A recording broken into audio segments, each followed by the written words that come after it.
रवि के गायब होने के बाद उस गांव का माहौल पूरी तरह बदल गया था।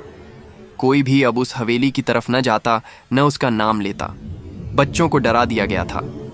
जो पुरानी हवेली की खिड़की के पास जाएगा वो वापस नहीं आएगा।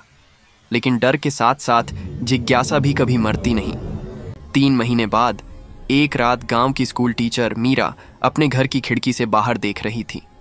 उसे दूर उस हवेली की ओर से हल्की सी रोशनी झिलमिलाती दिखाई दी, जैसे किसी ने टॉर्च जलाई हो।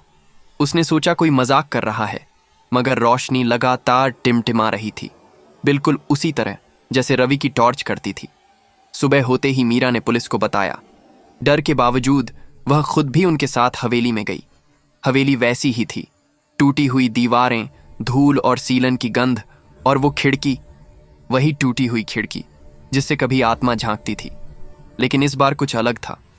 दीवार पर खून जैसे लाल रंग से लिखा था, मैं लौट आया हूं। पुलिस ने टॉर्च मारी तो देखा एक पुराना कैमरा वहां रखा था, वही कैमरा जो रवि अपने साथ लेकर गया था। जब कैमरा चालू किया गया तो स्क्रीन पर कुछ पुराना फुटेज चलने लगा। वीडियो में रवि दिखाई दिया। वो मिट्टी में दबी माला और चूड़ियां निकाल रहा था। उसकी आवाज सुनाई दी, अब तेरी आत्मा आजाद है।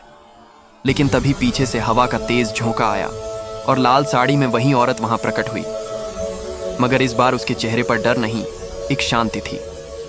वह मुस्कुराई, रवि की ओर बढ़ी और उसका हाथ थाम लिया। दोनों धीरे धीरे सफेद धुंध में समा गए, जैसे आत्मा और इंसान दोनों एक हो गए हों। फुटेज यहीं खत्म हो गया। पुलिस ने कैमरा बंद किया, पर मीरा ने ध्यान दिया कि कैमरे के आखिरी फ्रेम में खिड़की के शीशे में उसका अपना चेहरा दिखाई दे रहा था, जैसे कोई अब उसे बुला रहा हो। उसने घबराकर पीछे देखा, मगर वहां कोई नहीं था। सिर्फ हवा चली और खिड़की अपने आप बंद हो गई।